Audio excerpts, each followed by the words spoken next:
His name is Alexandър Kокотович, a program manager at the European Students for Liberty. Alexander is also the founder and the brain behind an advocacy group called Legalizую. His topic today is the legalization movement in the Balkans and in Europe in general, because Alexander is really involved not just in the libertarian movement, but also in the legalized movement. So let's give a warm welcome to Alexandър Kокotович.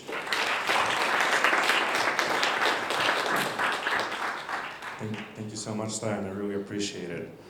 First of all, I'm really glad to be here. It's a very, very good feeling to be talking on a cannabis-related conference somewhere in the Balkans, and I really appreciate that. Thank you, Stan, for inviting me here. So I'm going to talk a little bit about, throughout this presentation, a little bit about my experience from the movements here first in Serbia, because that's where I'm from and that's where I have the most experience from, but then Europe as well.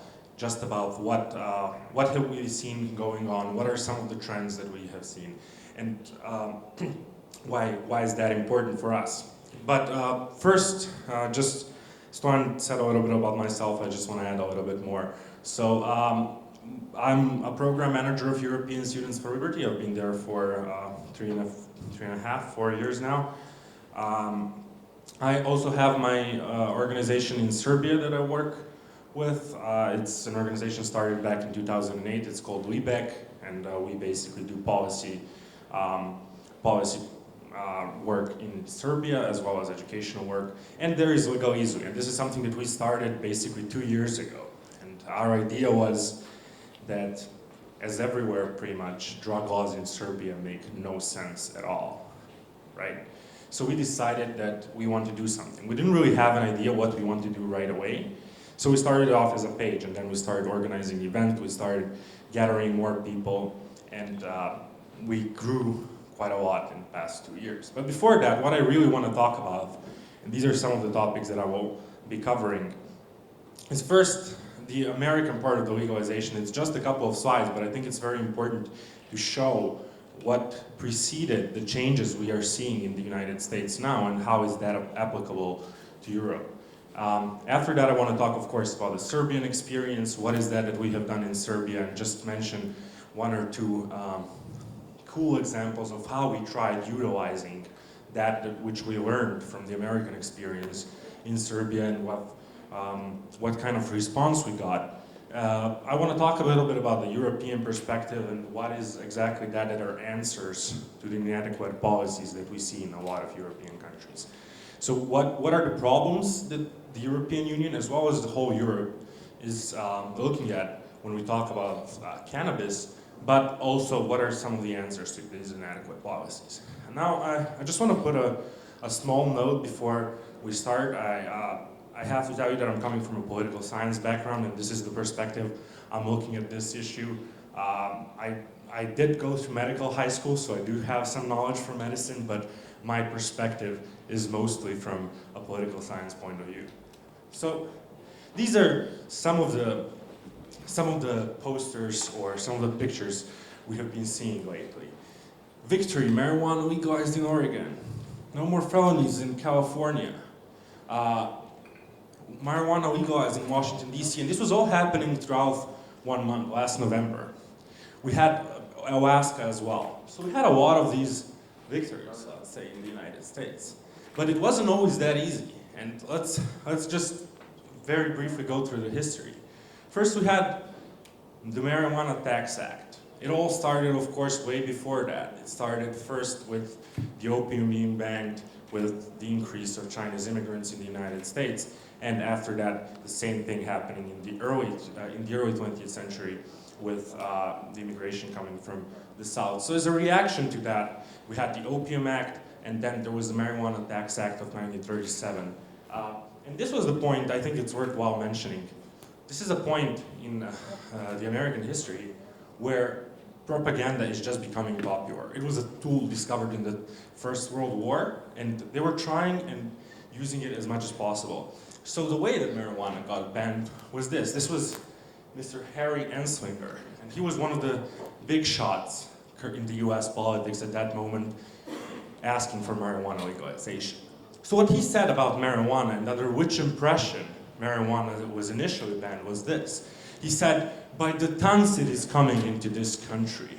The deadly, dreadful poison that racks and tears not only the body but the very heart and soul of every human being who once becomes a slave to it in any of its cruel and devastating forms. He said that marijuana is a shortcut to the insane asylum. Smoke marijuana cigarettes for a month, and what was once your brain will be nothing but a storehouse of horrid specters. Hashish makes a murderer who kills for the love of killing out of the mildest mannered man who ever laughed at the idea that any habit could ever get him. And this had implications on European policy as well. We had the leftovers of that as well. The thing here was that until 1944, it was basically, and much later until the 60s, it was a very common belief. It was basically common knowledge that marijuana will make you a murderer or a killer or a rapist. That was what everyone thought. And then in the Cold War context, in the United States and in Europe, it got a different significance, I would say. And that is that a lot of the left-wingers in the United States associated with marijuana, whilst everyone who were on the right were considering everyone else hippies and pot smokers, as we know. So we had the Summer of Love generation and the big social movement, the early countercultural movements for legalization being formed all around the States, first of course in California, then on the East Coast, and all these groups rising. But there was not a major victory until '96, until California managed to, after basically 25 years of campaigning, to pass the act that would allow medical patients to receive medical marijuana in California. And that was the first big change, especially because it was contrary to the federal regulation.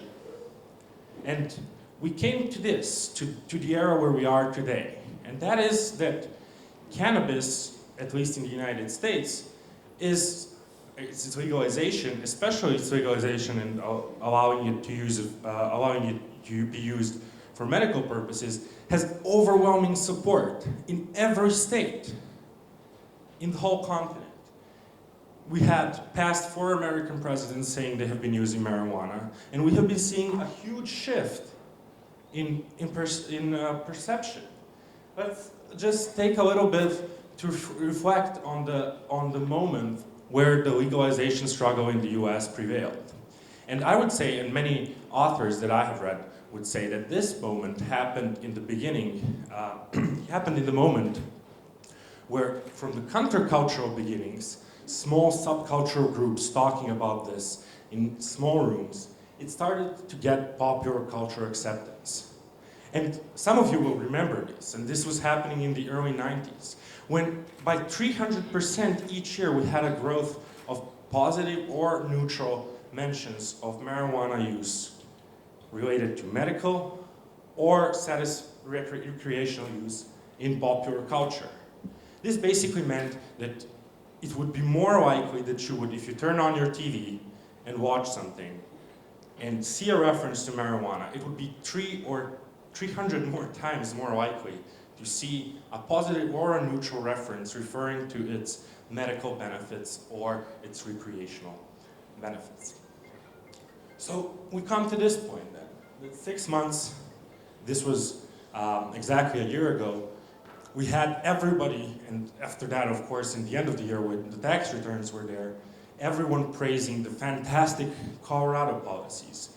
Everyone praising the fact that everyone in Colorado got $75 or $76 of their tax back just because they collected so much tax that they had to give it back to people just from taxing all these new industries that developed. So I think this is an amazing fact. And I'm going to stop talking about the US now because I didn't mean to do that for longer than this. But what I wanted to really emphasize here is how important these changes that we're seeing in the perception in the United States are important for us here in the Balkans, in Europe, in the world in general. It's important because of the shift in the popular opinion. Yes? I'm sorry for interrupting. I have a quick question. Yes. Is it true that the federal government holds the patent for medical cannabis? I don't think that is the case. There is. It's on the internet, yeah. The patent? Yeah, they have a federal patent. It's on internet. It's basically they have a patent of producing medicine of cannabis. Even researching. All right. So, and that is again another good point. As whatever we have seen basically happening from the early beginnings of the legalization movement in the U.S., it was in a lot of ways tried to be lowered down and dragged back by the federal government. That is what the federal government has been doing. And it's not hard for me to imagine that is the case as well. But on the positive note is that the cultural shift and the shift in perception that we've been seeing in the States is definitely something that I think you can feel in Europe as well. If you do not think you can see it in Europe as well, I would ask you, well, 10 years ago, how many marijuana movements did you know going around in Europe? There were some, there were active, but not nearly as what we are seeing today. And that's where we come to Serbia.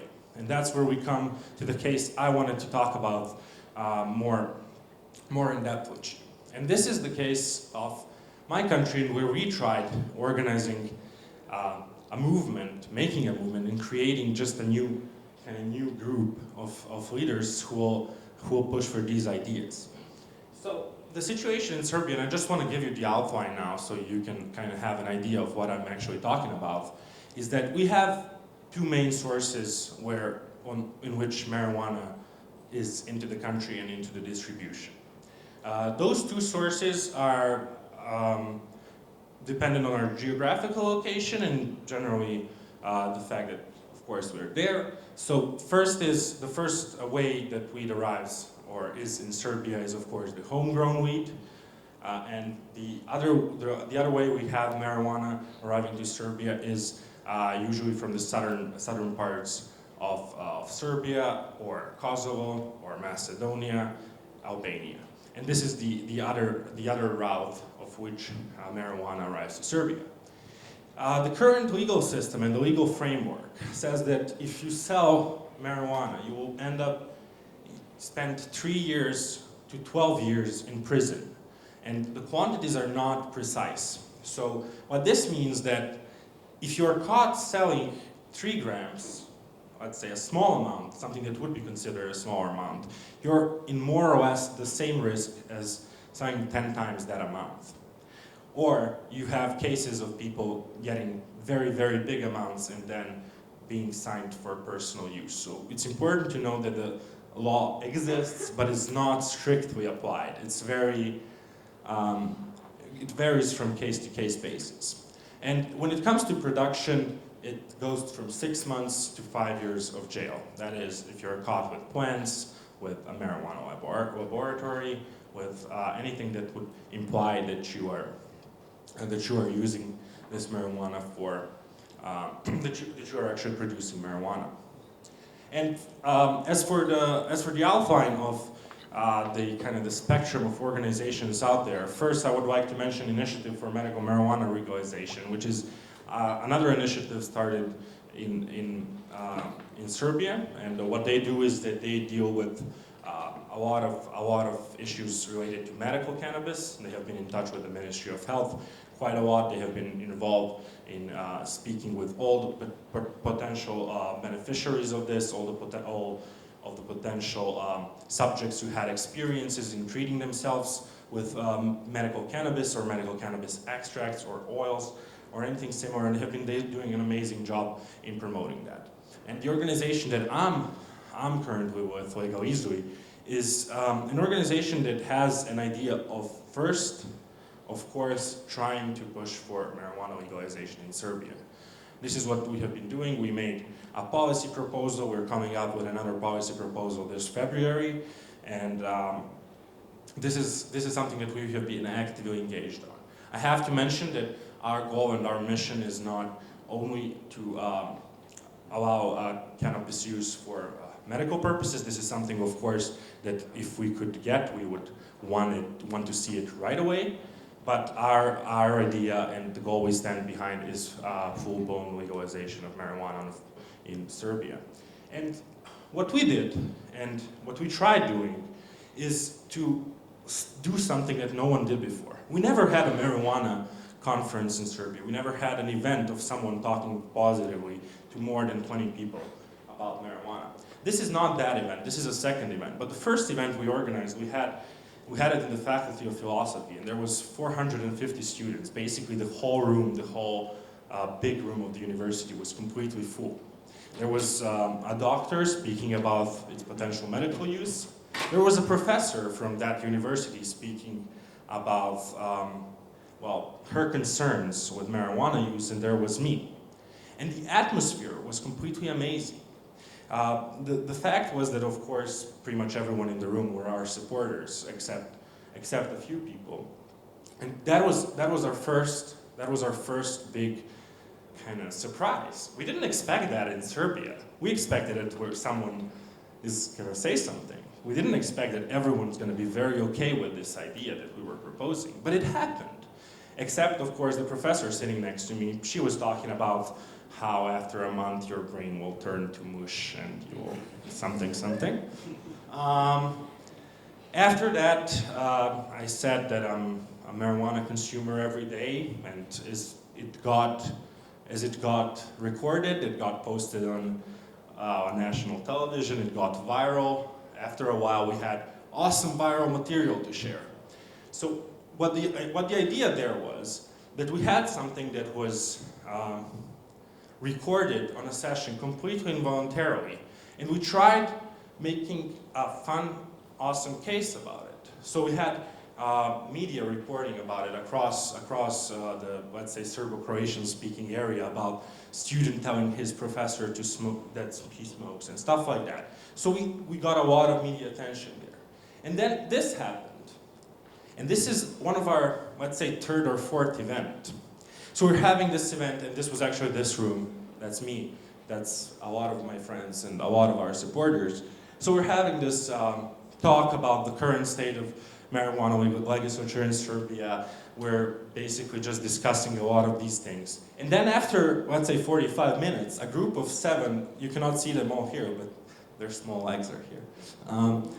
They basically jump into the room, start throwing stuff away, and bring out this, start saluting, screaming. They spat on a couple of people, they tried hitting one person, the police came. It was a complete mess, right? And it wasn't a pleasant situation at all. Some people were just scared because these people don't look like the most pleasant people to deal with.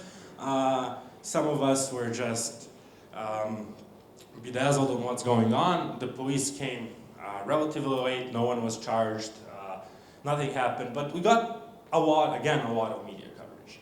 And we again tried to use the US experience of making the cool thing about this. So what happened later was that you had hundreds of memes coming up with them throwing flour here.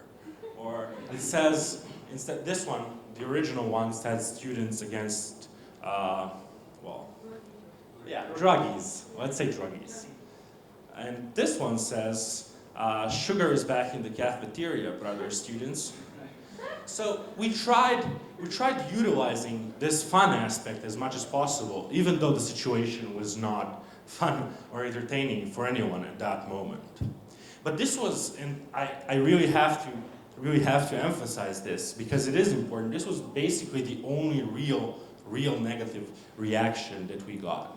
We were very surprised in how people are approachable about this topic and how people are very eager to discuss it. We were surprised that, I was surprised, for instance, to learn that my grandma used to have weed in her backyard when she was a kid in the 30s. And it's very interesting to see that the generational gap that we expected or that we maybe were afraid of encountering was not there in that sense. And there I want to switch back and talk about the bigger picture of it. And I want to talk about the European experience that we had in working with marijuana and generally legalization movements across Europe. So first, just to give you again a bit of a bigger picture, and that is 79 million EU citizens estimated to have tried marijuana at some point in their lives. That means that that's basically almost 1/5 of the EU has at some point of their lives tried marijuana. I think this will, and coming with the generational change and everything else that we're going to see in the next 5 to 10 years, is going to see even in bigger increase and bigger influence. And this will, of course, reflect on all of our policies. It will reflect on the state policies, it will reflect on Bulgarian policy, Serbian policy, but it will reflect on all the policies that the European Union will have to deal with. Also, marijuana accounts for 80% of drug seizures on the continent. 80%! And 60% of all reported drug offenses. Just to give you, I don't know if you can see this because of the light, but if you want to look at the chart, it basically says that 63% of people who were arrested, charged, and prosecuted ended up in jail or paying fines. 63% of them was related to cannabis. It was, again, 80% of all seizures. 80% of the drugs they found, it was marijuana.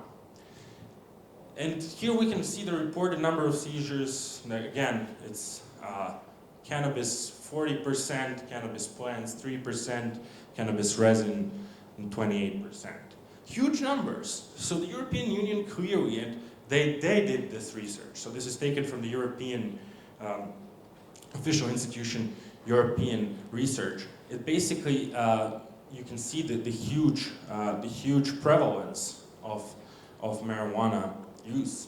You can also see how the shift, and I'm going to talk a little bit about this as well later, and that is how the shift is happening. If you take a look at the trends of, you can see the trends of price here. The price has been in a slight decline. So marijuana in the European Union has been getting cheaper in the past 7 or 8 years. However, the potency of marijuana, how strong it is, has been growing incredible speed. It's like that, right? So the potency of marijuana, the number of people using it, have been going up, the price has been going down, and countries are just in a position where soon they will probably have to find a solution. To sum up, more widely used. It's also more frequently used. We are seeing an emergence of a very big problem, and some of you might not agree with me on this, but for me, and I think a lot of other people, synthetic copies of cannabis that we are seeing emerging in the market are posing a big threat and are going to be posing an even bigger threat. And the reason we are seeing this, and the reason this is happening, and the reason they're becoming more widely available, more popular, that in some places it's extremely easy to acquire them, the reason for this is of course, the prohibition of the plant cannabis. And of course, as a consequence of all this, we see billions of taxpayers' money being taken from their pockets and put into this system which doesn't really create anything except problems and more drug-related problems. So as an answer to that, we have seen in Europe in the past, let's say 10 or 20 years, a number of different answers to inadequate policies. We have seen different ways of trying to deal with the solution, and I think many of them are important, and you could probably name many others. But the four I wanted to really talk about, and the four different ways of dealing with this problem we have currently seen in Europe that are very good examples for this, are first, the legislative change. Who hasn't heard of the Portugal example? The Portugal example is the one that's probably the most widely known and used in the world currently as a positive drug policy change that we have seen. So what Portugal did, and what really happened, was that in 2002 they decided that the current drug policy does not really work. They had a huge history of Salazar, very, very big problems. later very serious addiction problems in the 80s and 90s, they realized that this path is not leading to anywhere. So in 2002, the Ministry of Health of Portugal, together, of course, with all the regulators, came up with a new policy. And the new policy was, for many Europeans at that time, and for many people in Portugal as well, something that was very, let's say, extreme idea, extreme notion. Basically, what happened in Portugal is they criminalized certain amounts of every drug. So here you can see what quantities can you legally purchase, legally possess at least in Portugal. And many people were afraid in the early beginnings. Many people were thinking that this is going to create some serious problems. We're going to see young people using drugs in school. We're going to see many other side effects that are general concerns, and they're valid, very valid concerns. But what actually happened is that we have seen a huge decrease and a lot of positive changes happening in Portugal. So for instance, we have seen a very big decrease in a very atypical drug usage group, that's 13 to 15-year-olds. We have seen them dramatically decrease, almost by a third of their drug usage. We have seen a very big decrease of mortalities and overdoses, which is extremely important. Of course, for marijuana, when it comes to marijuana, this does not apply that much, but for everything else, and I think that's a very good example that we can follow and we can draw conclusions from, is this. And we can also see that the lifetime prevalence of people using a certain drug is way lower. So in 2001, it was here. After the legalization, it quickly jumped. But we have been seeing it decrease and kept decreasing all the time after that. So on all the scales and all the examples we have tried at looking at in Portugal, we have seen positive changes from the relaxation of marijuana laws. This is one part of the legislative change that we have been seeing. We have been seeing something very similar happening in the Czech Republic 3 or 4 years later. I'm probably not the best person to talk about this here, as there are people who were actually involved in this process. But this is also another fantastic example. And if you talk with anyone from Czech Republic, they will tell you how positively it affected their neighborhoods, firstly if they live in Prague or a bigger city, and later on how it positively affected the society if you take a look at what the results of it were. The other model, and the other model that was that is getting more and more popular in the last 5 years, we have seen basically the whole re-emergence and the whole rethinking and a new way of using the old model of using cannabis social clubs. Basically how this works is that people get around, they start a cannabis social club, they register it, they start signing people in, and they start growing marijuana to be used for their medical or recreational purposes.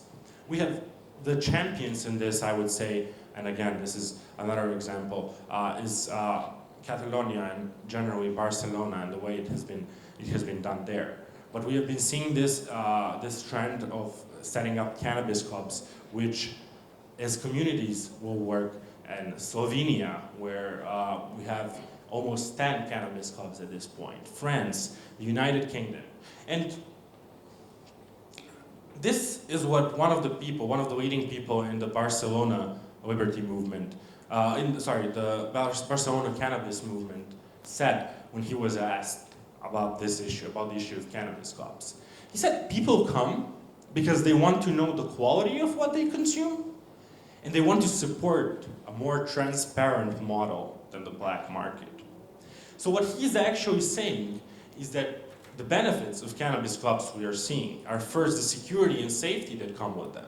That you are in a group of people who are registered, who are well known, which you can freely associate with, and at the same time, you're supporting a model that's definitely more transparent. You know who you're giving the money to, you know where the money is going, and you are generally safer and better off. This is a card from one of the cannabis clubs in Catalonia. This is how it looks. We have been seeing the cannabis social clubs all around Europe. We have been seeing the reaction that's almost inevitable, and that's the in today's world, and that's the reaction that comes through technology. At this day and age, and with of course the decentralization, the advances we have been seeing the emergence of technological solutions, or if we do not want to use the word solutions, we can say technological advancements of the current system we have. We have been seeing, I don't know, just a quick show of hands, who here has heard of Silk Road or used Silk Road? I just heard. Okay, thank you so much. So this is awesome. So for those of you who haven't used it or don't know what it is, Silk Road is an anonymous marketplace that's happening in the darknet. The darknet is, again, an internet part, or the part of the internet, or the corner of the internet that you can only access with a certain browser called the Onion router, or some of its alternatives. And how it happened was that when this fantastic person created the website, he was thinking about the ways that he could provide people with them providing each other value they want on mutual benefit. What happened was that Silk Road was created, and it created an amazing boom as soon as it was out. And it kept growing. It kept growing for 2 years until Ross Ulbricht was finally caught, so Silk Road was shut down, and we have seen the rise of the alternatives, then the Silk Road 2, Agora, and other marketplaces. But more importantly than the technological aspects of it, the way it works, is what the Silk Road and what the darknet markets in this way did. So basically, you go on the website, you can see whatever you're interested in. It's like in eBay, let's say. You have the reviews of all the cannabis, for instance, in this case, cannabis products you have been looking at. You can see what are the prices, and someone will send it to you. You can see how successful and how good of a rating someone has, and someone will send it to your home address in no time. So the main benefits of this, and the reason why the darknet markets have been so successful, is first the quality. Now, for the first time in history, you have peer-to-peer reviews of people talking about products which you are intending to buy in this sort of a black market. You have the opportunity to see if something is the product you're looking for, if someone has good references, and the chances of you being sold something that you do not want to, or that is potentially dangerous for you or anyone who starts using it, is so much lower. This is where we come to safety. First, the potential effects, or the potential hazardous effects of you getting either fake drugs, wrong drugs, something that can hurt you, is so much less because you have a person that has been reviewed by thousands of other people. And then the safety aspect is another thing, is that you do not have to meet in a black alley behind some building in some woods to ask this guy to give you something. This brings the whole process much closer, makes it much more easier for the consumer, and more importantly, it has done much more than the police or the state have been doing in the past 20 years. It kept people safe, it gave them what they wanted for mutual benefit, and it had numerous other benefits that we could see from it. And the last part I want to talk about, and of course not the least important one, and this is the part where I have been involved in quite a lot, and Stoyan as well, and this is Students for Liberty's Global End the Drug War campaign. So what we did is that last summer, we decided that we wanted to do a campaign which would ask for ending the drug war. We wanted to stop the governments from, of course, imprisoning people for something they did not do. So we launched this global campaign, and we had dozens of events happening across the planet. We had events in South America, we had events in Africa, we had events in North America. We had dozens of events happening around Europe. What we did is that we just gave the resources to the students or to whichever organization was at that moment interested in, and asked them to share it with their with their colleagues. We basically gave them super awesome t-shirts. We made some fantastic designs, and we had tried giving them something that they would be able to present and kind of give them an incentive to organize themselves to do something for this cause, for this, what we really believe is a worthy cause. And this is some of the, I just want to show you some of the pictures we have seen and tell you some of the stories we have seen. First, this is in Tbilisi, in Georgia. Tbilisi is a fantastic place, but the reason why Georgia is interested in terms of drug policy at the moment is that in Georgia you can get 3 to 7 years for rape, but 5 to 12 years for cannabis. So they have this huge, incredibly strict system. And what they did is that they tried organizing themselves. They brought more than 6,000 people in the middle of the city asking for marijuana decriminalization. This was happening just after 2 months. You can see some of the cool flags, do not arrest. Here, you can see thousands of people there. This is a picture from Belgrade. This was 5th of September, so exactly a week ago, actually this time. So the group that I was mentioning for medical cannabis organized a medical cannabis march, which was happening on the main square in Belgrade. We had, there was around 500 people. You can see them here. Some cool posters, cool balloons, very fun atmosphere. Generally people being happy, being very approachable. And what is more important in both of these and all these cases that we have been seeing is not only that we have been seeing young people like us going there, walking around. We have seen families coming. We have seen people who have benefited from the medical use of marijuana. We have seen dozens of people coming from all the different areas of life that you can imagine, from doctors to anyone else that we have encountered there, and gathering for this cause. And that's what I thought was pretty amazing. But the point where I want to finish on, and I want to switch if you have any questions or discussion on that, is a question my grandmother asks me whenever we talk about this. So whenever there's a discussion about, oh, you and your marijuana thing, right? My grandma is, of course, she hasn't smoked, she doesn't really understand this. And she always asks me, why is this that you're doing? Why you can do all these things? You finished university, or you've been doing this and this. Why is this that has been of interest to you? And it's always a very difficult answer. And the reason for that answer being difficult is not for me to decide why am I doing it, but there are so many reasons you could mention. You could take a look at your family or friends, if you have them, who were suffering from a disease and they needed cannabis. And those are the people that you should be looking at first.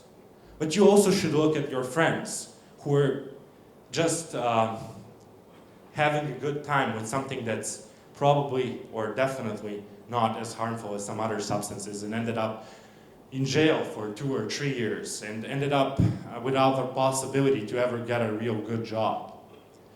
You can think of any of us who was in the situation to be afraid to walk around the street because he or she has something in its pockets. You can think about all of us and you can say, why is that the case? You can look at the economical benefits and say why is that our countries, our societies will be better. You can take a look at the medical aspects and tell them why. And again, why is it so important to help each other? Why is it so important to help to someone who is close to us and needs this? But most importantly, I would say, every one of us has a reason why he or she believes or he or she knows this is something that's a worthy cause. For me, again, it's a mixture of all these things, but it's the people I have seen, or the people that I have not seen, more importantly, who are getting hurt, who are every day getting hurt by the policies. Indirectly, by not allowing them to get their medicine and their probably best chances of feeling better or getting cured in certain cases, or ending up in jail or in other difficult situations. So in case you think that this is the worthy cause, I would say that the first thing you should do, and the first thing that if you ever feel like you should be involved in this type of process, is first talk to your friends. There is nothing that works better as the word of mouth. There is no one that's a better representative of ideas than you are. So talk to your friends. Talk to your colleagues at work. Tell something about this to your siblings. Be honest with your parents if you haven't.